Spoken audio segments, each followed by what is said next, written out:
This program is brought to you by the Media Liberty Alliance Foundation in cooperation with OBBM Network TV, bringing citizen-led, creative local media to the forefront of local communities to foster a greater understanding of constitutional liberty and appreciation of what makes us truly free, starting with you and me.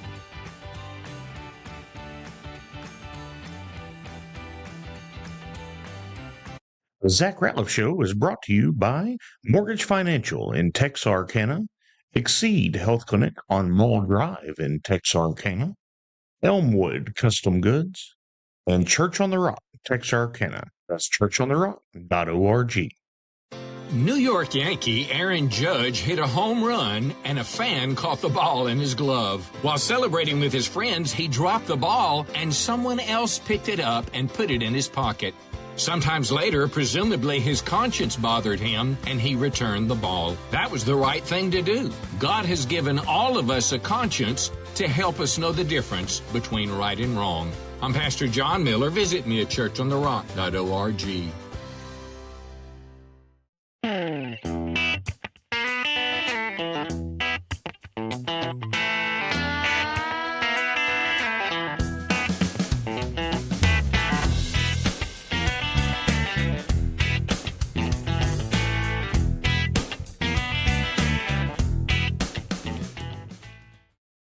Hello and welcome to the Zach Rateliff Show. I'm Zach. And I'm George. Hi there. George, thanks for coming in, man. You're starting to be a regular around here. Well, I try to be regular. Yeah, that's high right. fiber diet. There you go.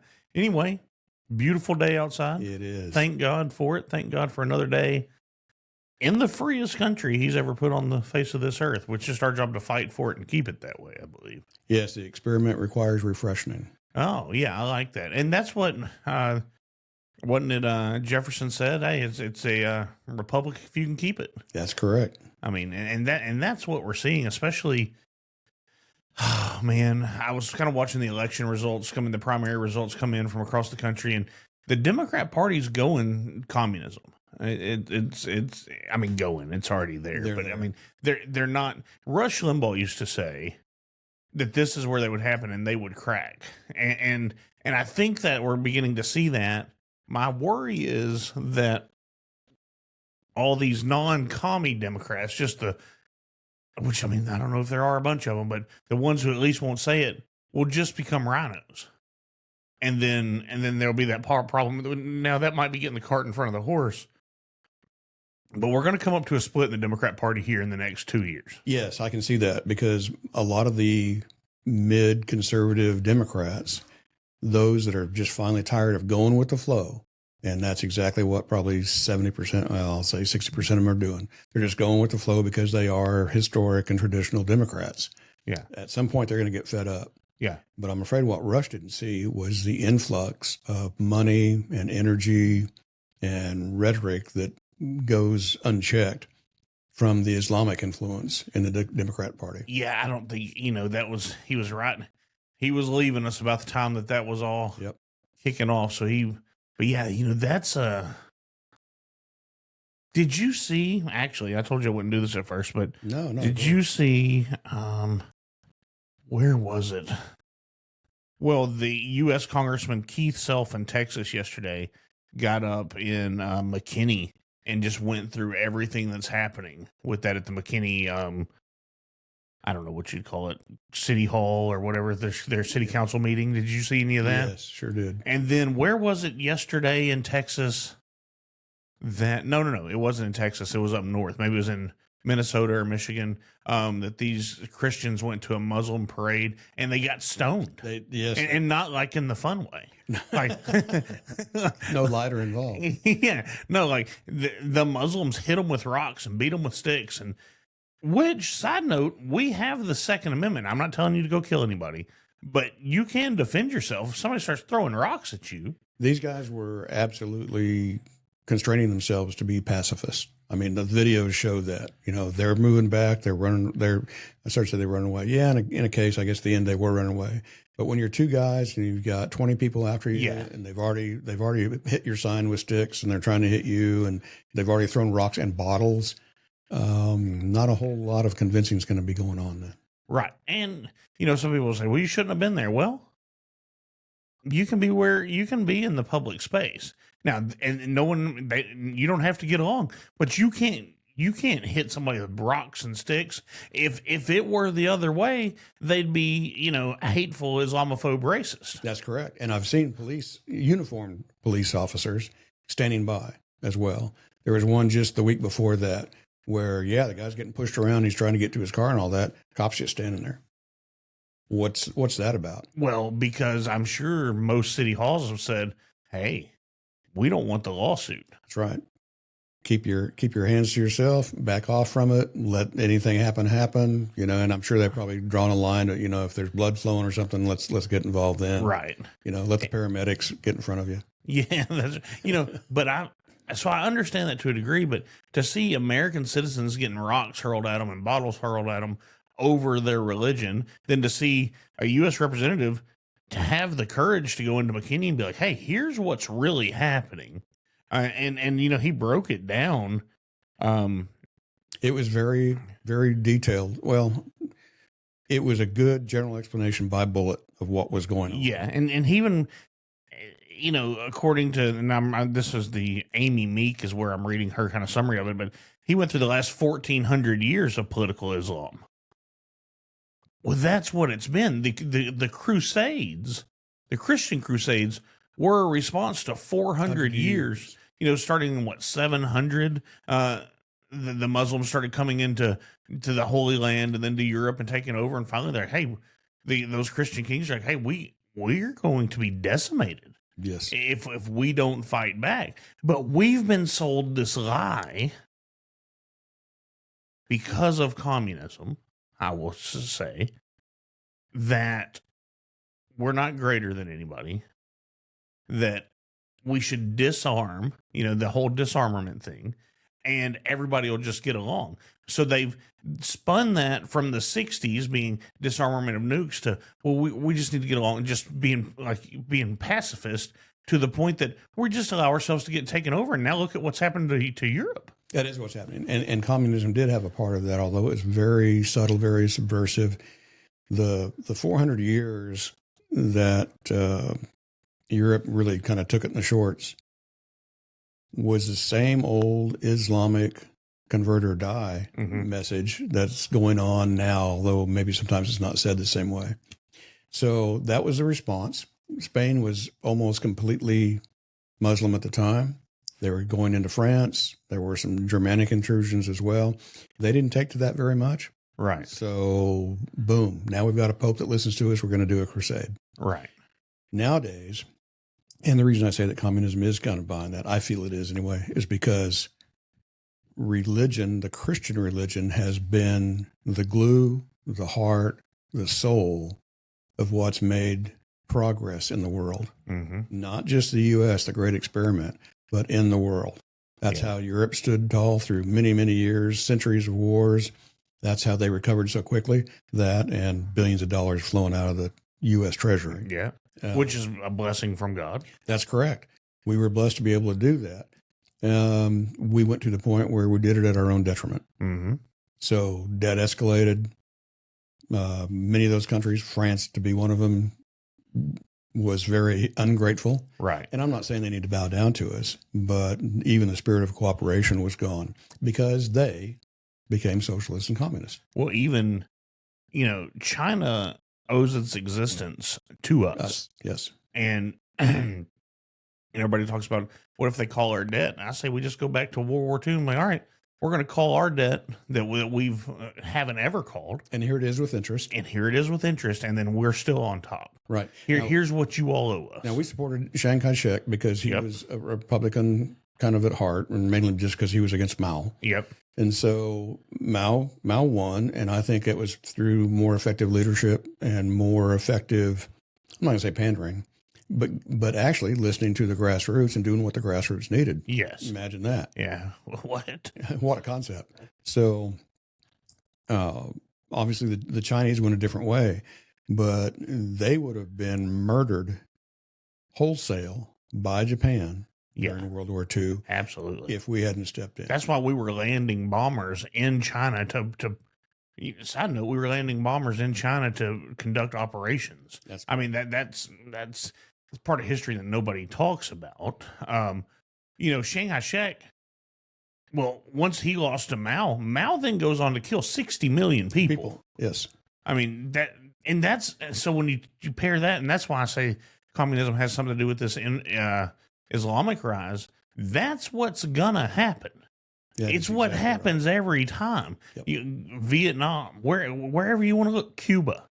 I mean, now it isn't always 60 million, but there's always millions that die. There are, and so and let me tell you who's going to be the first to get it here, in my estimation, will be the Democrats and the softies that just wanted to get along. Right? They'll say, "Why are you doing this to me? I supported you through this." Well, because you're an idiot. Yeah. You were useful to us at the time. Exactly. And then they will come for those with guns and all of that. But they don't start with the hardest targets, for sure. No, they'll build up their momentum. They'll take what they can. They've already doing that. You can see they've already picked on the softest and the stupidest people. Right. And that's the elected officials. Yeah. Now they are them. So yeah, I mean that slightly facetiously, but I don't, because guess who just won up north? That's exactly right. And that's what we're seeing. When you have James Carville coming out and saying, "Hey, I will leave the party before I don't remember that guy's name off the top of my head, before I'm in the same party as him." Yeah, Syed.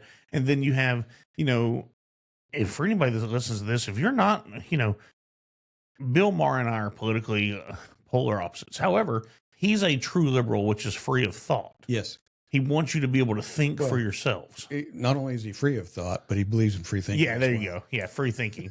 That's right. But freedom to make your own opinion, and he didn't say he's going to be nice to you about it. Right. I mean, you're not electing him to be your friend. However, he at least is willing to allow you to think.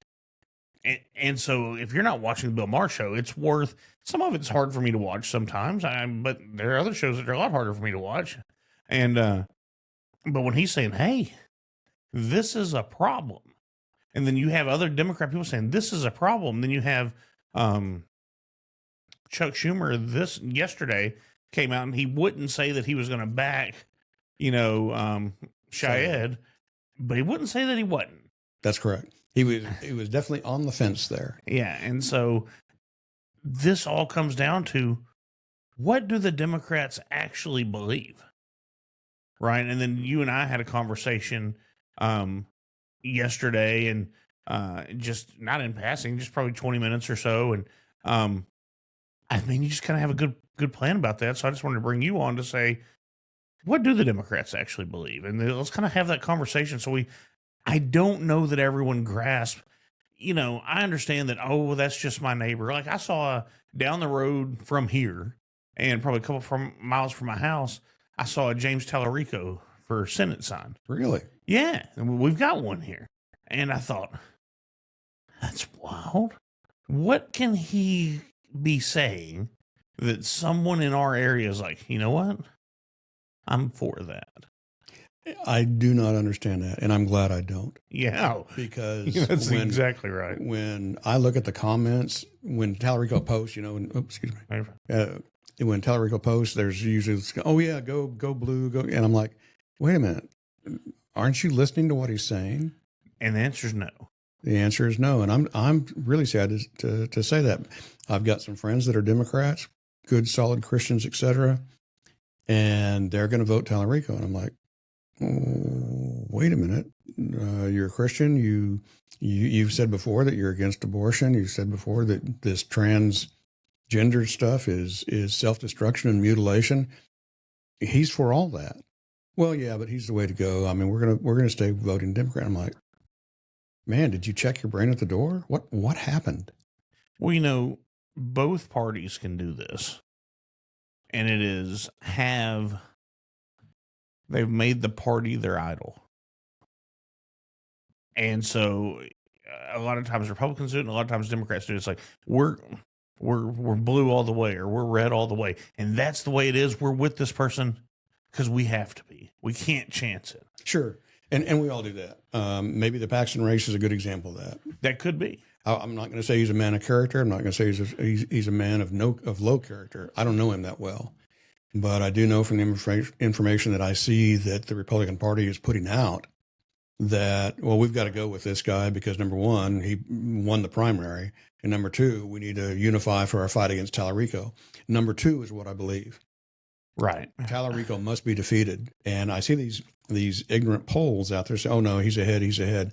And I don't believe Texas has turned so destructively liberal that they would allow. Every election cycle for the last 5 or 6 election cycles, the Democrats always ahead when it comes to polls in Texas. And then all of a sudden they're 30% behind when the votes are counted. Yeah, that's right. Unless somebody like Hillary is, harvesting votes. Right. I don't know Ken Paxton, but I've had the opportunity to talk to him 3 different times in my life. Mm-hmm. One of which was during a whole football game.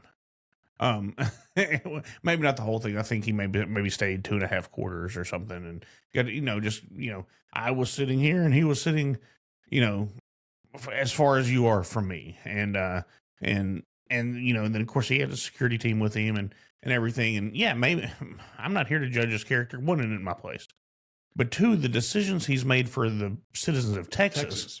I agree with. Yes. And if someone ever looked at everything that I had done and be like, hey, do we want this guy to be your preacher? Probably no. I mean, now I try not to continue doing those things. And luckily we've grown and all the things you're supposed to do as a Christian. But however, we still have them. The only perfect person to ever come to this world, we murdered. But he was God, so he got up. So yeah, I don't know about number 1. Number 2, yeah, we don't want Tallarico, but like 1A for me is Ken Paxton's done a good job for Texas. He has. And for the United States inside of that. I believe so. Those have been good effects. You had said earlier, what do the Democrats believe? I mean, and obviously they'll believe anything that gets them votes. So that's an interesting way to put that. Yeah, I think along that line. And every politician does it. They pander for votes. What are the hot buttons? Oh, Marvin Nichols.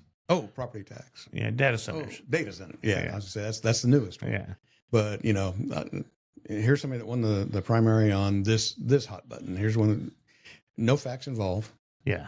Just emotional. Here, this is what's going to hurt you. So let's stop it. And I'm your man. Right.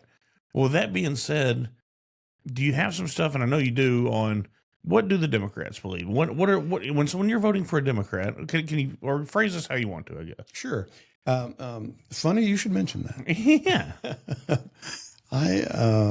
I'm thinking about prepping a bit of a show. Maybe I'll come in on your show if you ask, if you invite, to do it here. But I think we need to look at something called deplanking the Dems. Yeah. So I like it. Yeah, you're more than welcome to do that here if you so decide. After the first one, or maybe even after this one, you won't invite me back. This guy, you got to get out of here. All this truth. Well, I asked myself the same thing because I'd met a Democrat candidate, talked to him, intelligent, well-spoken guy, handsome in the pictures. He shaved his semi-Arabic goatee off and all that kind of stuff. So he's out there campaigning, et cetera. But I ask questions. I don't get answers. Right. I say, okay, here we are in Texas. Do men belong in women's sports? Right. No response, dead silence. So I said, is transgender, is publicly funded transgender surgeries, I didn't call it mutilations, is that something that you support? No answer. Probably the best answer as a Democrat. Yep. And then he goes off to a different tangent. Says, well, the food crisis is a multi-level. I said, yeah, it's what we call a polycrisis. Mm-hmm. There are many things, and we're on the ragged edge because some of our food we can't eat because it's been doctored so much, and we're restricting our production capabilities every single day. Yeah. So, and data centers are helping do that. So anyway, and let me make this statement on data centers. I believe we have the technical wherewithal to mitigate or countermeasure all the negatives of a data center. We just have to make them do it. What we're lacking, again, is the resource of time. If they would have been transparent before, as soon as they knew that they were going to do this, if they would have said, hey, let's work on state co-funded small modular reactors with desalination and distillation and and to solve water problems and solve energy problems for the long term of Texas and of America. Right. I would have said, hey, great, that kind of transparency is cool. But instead of this, cigar smoke filled rooms in the back and NDAs signed by commissioners and And some county judges, not our own county that I know of, even accused of lying to people about saying what they're going to do. Are they going to fill the ditches with wastewater? They're going to do. Well, I saw that one today, and I just thought, oh my gosh, how did they pay for this guy? But Right. anyway, Yeah. Where'd this come from? exactly. So back to the question at hand, I said, well, what is it that Democrats say they believe? And of course, that's like anybody else. You say one thing and do something else. But what they say believe, and I kind of just went through the immigration part. Okay. The DEI wave is going to be much longer. That's going to be 3 or 4 segments long because of. That's diversity, equity, inclusion. That's correct. And I got hammered online about how, here's the definition. And they gave kind of the Webster definition of those words. And I said, man, you know what? If you were implementing and just the meaning of those words held true, there would be universal acceptance. But the Democrats, liberals, progressives, I don't call them progressives, that's the wrong word to use with them, have twisted those meanings to include child mutilation, to include men and women's sports and spaces. They've used that terminology just like a cult would. Right. They've twisted the definition of a word to suit themselves. And that's what they're doing. And we don't have to go into that because, like you said, that would be a long one. But it would. My problem in all that is it's not diversity because I've got a truly eclectic group of friends. Right. And it's not inclusion because I've got a truly eclectic group of friends. It's equity. I've watched, just like my baby mama and I chose to send our daughter to one of the best preschools in town for a cost. Right. We knew we could get somewhere else and go somewhere else. We chose to pay more to give her a step ahead. We send her to the best school that we can because we choose to give her an opportunity. We don't want her to have equity. I want her to have a head start. I want her to be ahead. But because of that, we choose to work more or not. There are a lot of people that work more than me, but we choose to do things to be able to facilitate that life. My parents chose to do what they do in order to give me a chance to go farther than they did. Let me tell you, and I talk to my cousins about this all the time. If I can improve my daughter's station in life as much as from when I was born to when she was, as my parents and uncles improved their station in life to what I'm into, I don't know that it's possible because of how far my family brought themselves through the grace of God, blessed by God, but there's no such thing as a 40-hour work week in my family. No. I mean, and then you hear people wanting 35 hours.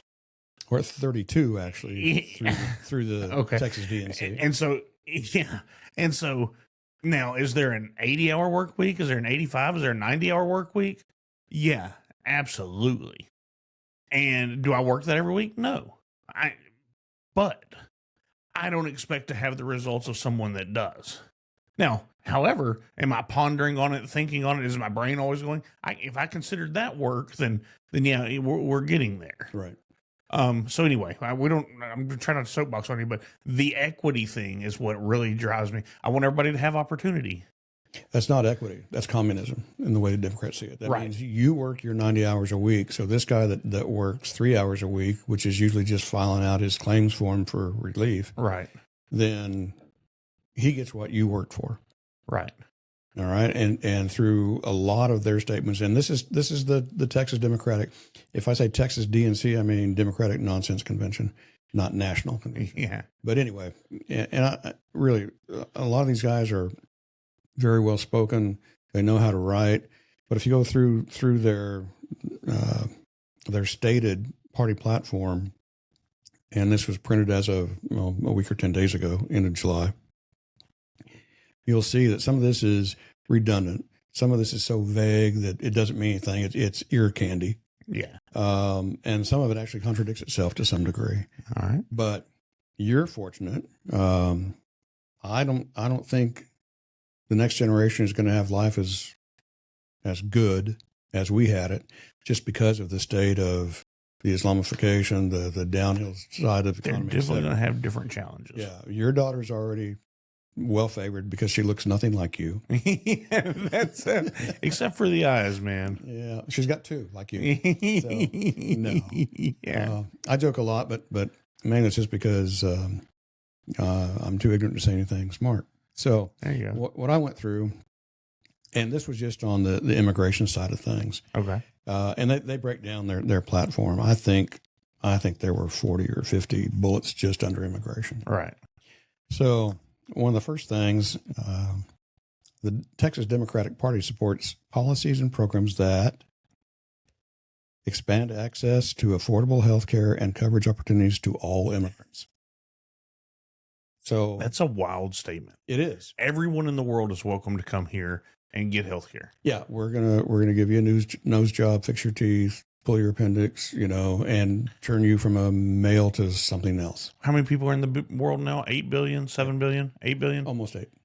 So 8 billion people, we believe that they should all be able to have free health care in Texas. That's what the Democrats are saying. Yeah, pretty much. Through some of their other immigration reform, it does narrow it down just a little bit. Okay. But that statement, I mean, that's what I hear. That's a blanket statement. But you know what? Through almost all these platforms, and I've asked the Democrats of Texas, their website, they're in Dallas, et cetera. What's the mechanism here? No response. Right, of course. Oh, we've received your request, and we'll have somebody get in touch with you right away. Right. I've heard that for 2-3 weeks now.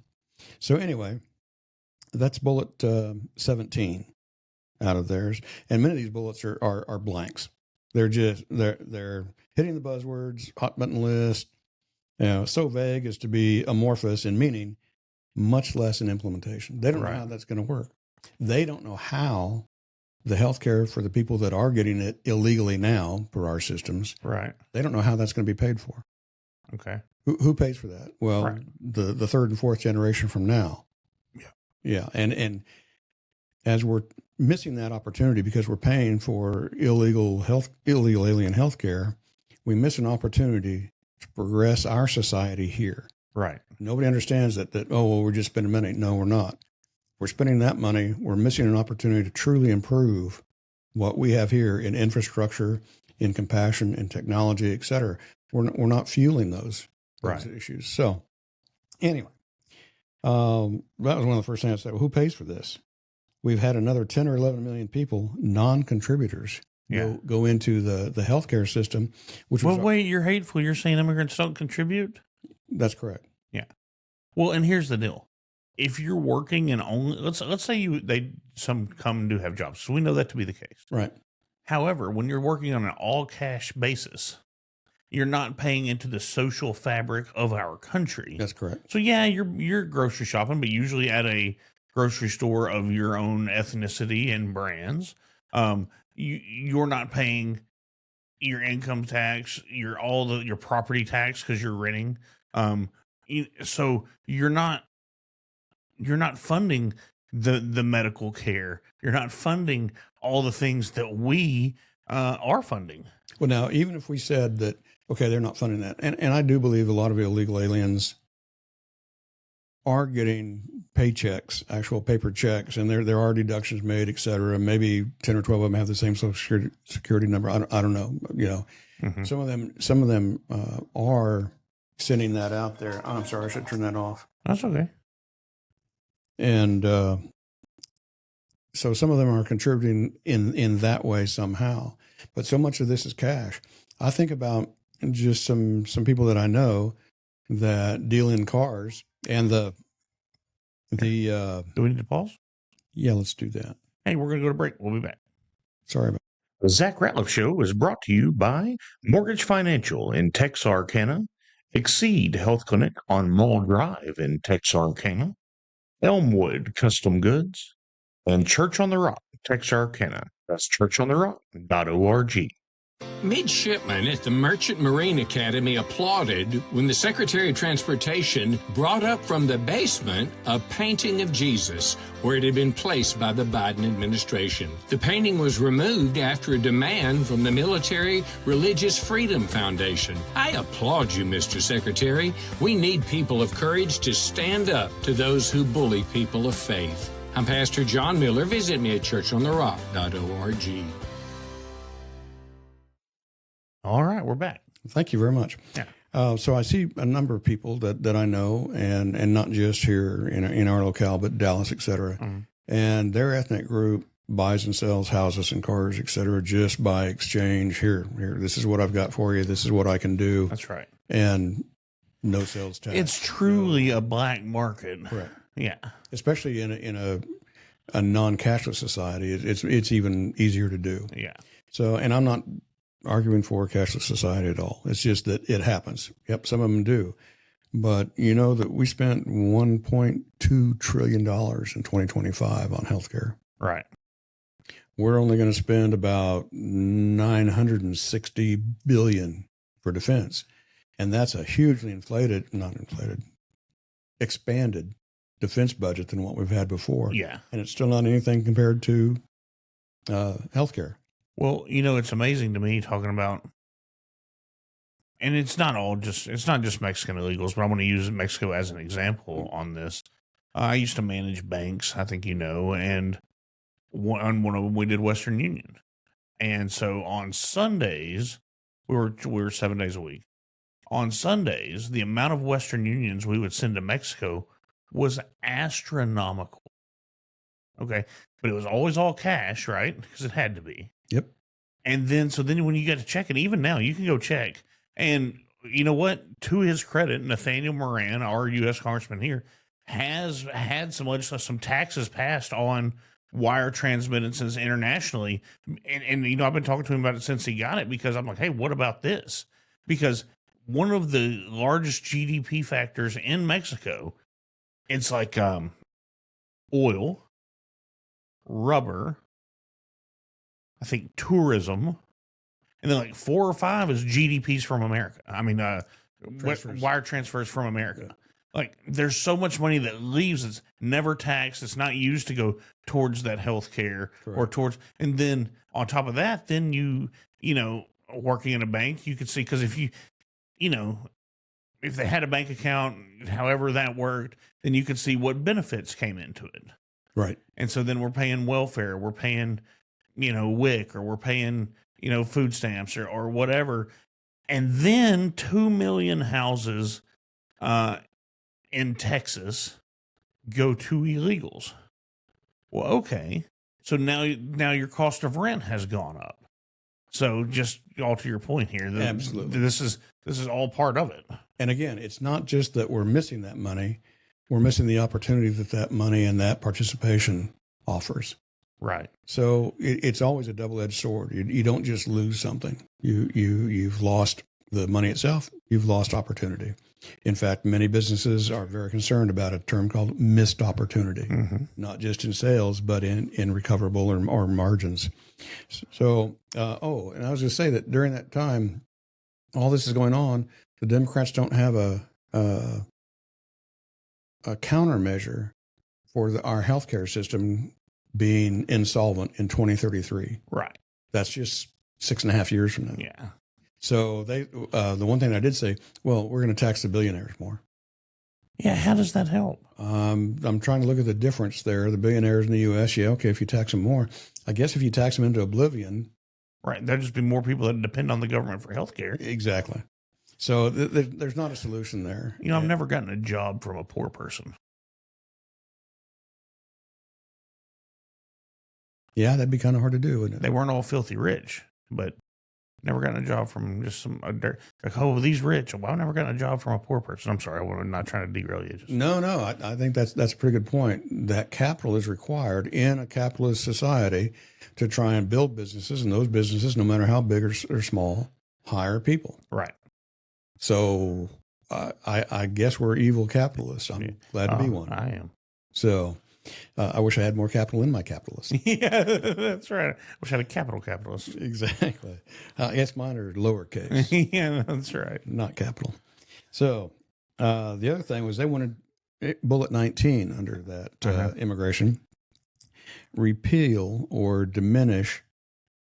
And I don't know why there's a difference there. And they do that in a couple of them. Repeal or diminish. Show me your papers and state level deportation laws. And I'm like, wow, here's some real whining going on there. Yeah. Because no state has the authority to deport. So what is a state level deportation law? There is no such thing. Well, didn't Texas assert that they could? Not that they ever did, but when it got hot, they were saying they could. They said they could if they went back to their old, Republic of Texas and the agreements that they made to become annexed as a state. And that's a possibility. I think they would have lost it. And in fact, I would have enjoined them to lose that because that's not their role. That's not their responsibility. That's reserved for the federal government. Exactly. And so it's the federal government only. This is another case where the Democrats just want to blow up a narrative that has no basis. Well, it's like when Mitt Romney was running for president, and he was polling well, and then they're like, yeah, but do you know what he did? He tied his dog to the top of the car to go on vacation. Yep. He's like, what? What does it doesn't matter if it's true or if it's not. You can, we want to make it where the state can't deport people. And now you've started an infuriation over this, over something that really doesn't matter. Right. Right. There's no, it's a nothing. It's a void. I mean, it's a distraction. Yeah, absolutely. So can you imagine here in Texas that if Texas did have that responsibility of in essence, border control and societal deportation, you imagine any Texan that is going to allow 10 or 20 million people to come across that border? Right.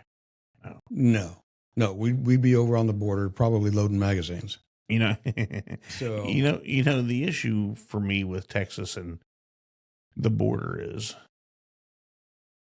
anything the state government is doing now, they could have done 10 years ago. Absolutely. And they have refused to do that. We're derelict of duty in a lot of these because I guess maybe they didn't acknowledge the problem. Not they didn't see it, just didn't acknowledge the problem in time, or were on the take. I think, especially if you listen to some of the timelines that people like Doc Chambers puts out, et cetera, that there was a willful blind eye. Yeah.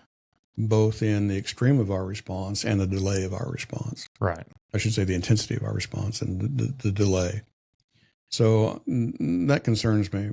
But, at the same time, their Bullet 23 states encourage the reporting of criminal activities and pursuit of perpetrators. Okay. So they're a law and order, except they just said 10 or 12 million people could break the law. Well, then it brings to question which criminal perpetrators. Only the ones we want. That's right. So, like, you should have a special police force that goes around and collects information on the people you don't like and report on them. Yeah, we actually could have an armed fashion police. Yeah, I mean that's the way it reads. Right? It really does, and that's exactly the way it states. Encourage the reporting of criminal activities and pursuit of perpetrators. No, so the Democrats are talking out of both sides of their mouth again. Absolutely. So, unlawful presence, which is, crossing the border illegally or falsifying paperwork to get in, et cetera. Completely okay. Unlawful presence, what are they going to do with that? Isn't that a crime? Yeah, actually it is right now. Right. And until we get more Saids in Congress. Right. Any sovereign state, that's a crime. That's correct. And they're not going to do anything about it. So, it's hard to be respectful of people that think and say those kind of things both ways. It's not that every human probably isn't a hypocrite. They probably are. Most likely. But to have a stated stance and then to negate it so quickly. You say be respectful, and I'm all about respect. But in things like this, I think I was often raised under the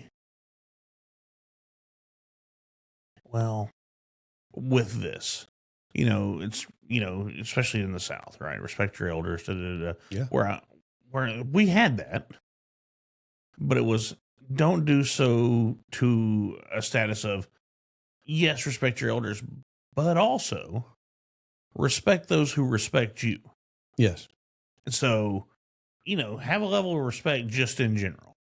But if there's no respect shown to you, just walk away. You don't have to continue just to show overwhelming respect to someone who has no respect for you. That is almost cowardice, or maybe could be cowardice. And at the same time, you can challenge everything, but you challenge it respectfully. That's right. So, and that's the thinking person. Right. So, and you're right, that respect. I probably got scars from some of that respect. So. Right. Anyway, but what I'm getting at here is that the Democrats are intentionally pandering to those victims of illegal alien crime. Right. Oh, wait a minute. Here, we've got a stance right here that says, no, report illegal activities and pursue. Yeah, we're against crime. Yes. But come on in and commit that crime. That's right. Yeah, okay. So, anyway, and it's the pandering, I think, that really bothers me, and that's probably why I don't like election years, et cetera. So what was the other thing here? Oh, here's a real intellectual leap in Bullet 32 under immigration. Reinstate the ability for undocumented people and DACA recipients to obtain their commercial and driver's licenses. And it states this part of it a couple of times about driver's license throughout their platform, as well as their professional and occupational licenses. Which, how old are DACA recipients now? 40? Getting close. Yeah, right. They're acting like it's just this band of kids. Well, they got older. Yep. You've had a chance to become a citizen. You've had a chance to do your things. But now we're going to reinstate your driver's license. We're going to reinstate your professional license. How'd you even get all those if you were here illegally? Exactly. If you've been here that long, how did you have those in the first place? Yeah, you're a DACA because you came over when you were a child. Very child. And so you've done all these things. You're telling me you know comprehende? Like, you get it.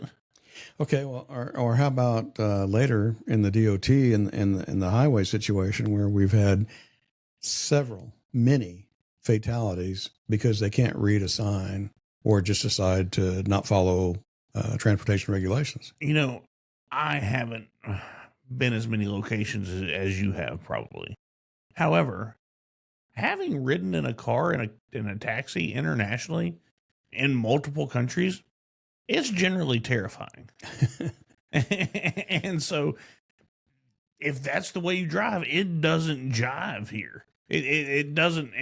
You can't cross 17 lanes of traffic, no blinker, and just a hope and a prayer. Like, no, we don't understand that. There is no lane discipline in the Middle East. And I should know. I have a driver's license from Djibouti. Oh, do you? Yeah. Okay. Yeah. No, I mean, or in Mexico for that matter, or wherever you want to go. Well, I don't even need to tell the story, but just riding is just. Of course, they're killing people. Yes. That's all I'm trying to say. Surprised there's not more. And to that effect, remember, the Trump administration leveraged California in the DOT area to where they finally said, "Oh, okay, we're gonna revoke 17,000 commercial licenses." Crazy. And I'm like, wow, if that's done in the Newsomic fashion, that's probably about 10% of the ones that they need to. Yeah, that's right. So it's the double dealing, the intentional double dealing, the pandering. Well, hey, if this part of our platform isn't for you, well, this part is. Have we covered all of our bases here in having 400 bullet points within our platform to try and win a vote? When you talk about, just to stay on the DOT and the trucking aspect of this, I know a guy who owns a mechanic shop for big rigs, okay? And he often talks about how, especially if they're from India, right? They'll run 3 guys to a cab, right? One's asleep in the back, one's riding shoddy, and one's driving. And they switch whenever their time's up. However, they only stop when they run out of fuel, to the effect that they will have holes cut in the floor. Yeah. and go and and relieve themselves straight onto the mechanics of the truck. Very The mechanical function of the truck, and then onto the road, and then onto all the other cars around them. They're not stopping for anything because that's their culture. I mean, that's how they do it over there. And so then you pair that on not being able to read English or speak English. This is a reality that if you tell somebody that, they'll be like, "Oh, you're crazy. They don't do that." No, they certainly do. Yeah, I mean that's 100% what's happening, And that's how they gain their profit as well. And Yeah. then whoever owns the truck, of course, they're only paying those guys a small amount. Or if you're like the Koch brothers and the AFP, they want that low cost trucking. right? Somebody that's into every industry at all and wants to make sure that there's lower cost for the labor, whether it's healthcare or trucking or pipeline building, whatever. Right. Then we want that low wage, and we want to make sure that we get as many immigrants in here that we can use. Right. So, Well, I was on a podcast. Maybe it was last summer. I think it was last summer. And, it was a 3-hour podcast, just kind of a debate with a guy from the left, and a guy who's on here put it on. And finally I came back to the point of, I said, "So you're for slavery?" And they're like, "No." He's like, "No, I'm," the guy, not the guy who's hosting the podcast, but the other guy. He's like, "No, I'm not for slavery." I said, "But you're for illegal immigration." He goes, "Yeah." And I said, "You're for giving them enough to live." And he goes, "Yeah." And I said, "And you're for them being able to work jobs that Americans won't take that little for." So yeah, I said, okay. So you're for not paying them a fair wage. You're for giving them housing, but not a great house. You're for giving them medical care, but not the best medical care. You're for educating their children, but not the best education. Also that we can have cheaper things. you're almost reading the platforms. And I'm like, how is that not slavery? It is. Yeah. And if they want equity, then they should be against that. That's right. I said, no. And a lot of their platform says that. No. Anybody that works a full-time job, which in their book is going to be 32 hours a week, Crazy. should be able to afford a house. Do what? Should be able to afford, a lifestyle that is equitable with those people that have worked all their life to get what they've gained. I don't know any super rich people. But in this, well, maybe their grandpa did. Maybe he did. Maybe grandpa did do that. And he worked so he could benefit his family. Mm-hmm. I don't begrudge them at all. But how would I say, the equity thing just burns me up, George, because if you make $2 a day, you're even with the world. $2 a day. That's what the world lives off of. Just through 8 billion people. Anything above that, you're not being equitable. Yeah. If you make $2.12, you better give that 12 cents away right now. That's right. How dare you make more than $2 a day? I had a grandfather that would take a sledgehammer out in the field and break clods after dinner. What's a clod? Just dirt? Just a dirt clod. Just Yeah, okay. breaking clods, so it was easier to plow. Yeah. That's crazy. Yeah. It's what he had to do. What he did to make things easier on the horses and his equipment, et cetera else, he did it by hand. And we're talking, 30, 60 acres at a time. He would go out there and pick a spot and have at it. Right. And over a week, it all got done. Pretty much. So, but I'll tell you what, that man's hands were like stone. Oh, I bet they were. I bet they were huge too. Man. When my grandfather was in the hospital, he's a pipeliner and heavy equipment operator, and worked up in the Arctic Circle for a while, lived in Saudi Arabia for a while, spoke Arabic, just all around the world, just driving heavy equipment. But his hands were like massive. When you shake hands with somebody like that, you think you're reaching the outside of a baseball glove. You're like, whoa. Yeah, and it just, but you could just tell what they'd been through. Yeah. And I'm not saying that anybody deserves a free ride. Everybody deserves what they work for. If it's inherited, that's fine. If you can build on that, go at it. You don't have to give that stuff away. That doesn't make any sense. Don't feel guilty for it. Now, when you make money your God, and for some reason there's an ignorant question going on the internet right now from some guys that I respect saying that, no, it's power is the real root of all evil. I said, no, I'm going to stick with the Bible. The Bible says the love of money is the root of all evil. Now, money equates to power to a very large degree. It's all about the power and it's all about the money. Correct. So it's not one without the other. Right. There's no power without money, and there's no money without power. That's right. And, but it's not money that's the root of all evil. It's the love of money. Correct. Just like the young guy that say, hey, Jesus, just tell me what I do to. Rich young ruler. Yeah, come with you. He's like, just give all the stuff away and come on. Yep. And he didn't say that to promote communism. He said that to say, what is your idol? What is your God? To show who his master was. Where is your security? Well, the security is in my gold coin. Nah, sorry. I mean, I feel like I've had that talk with him a whole lot of times. I'm so broke I can't afford to pay attention, so I don't have that talk very much. Yeah. See, you're doing the right thing then. I'm following Jesus. Yeah. All right. Well, man, I enjoyed this. I think this is informational. Yeah, and I'm trying to be objective. I'm really actually trying. I am not helpful in that.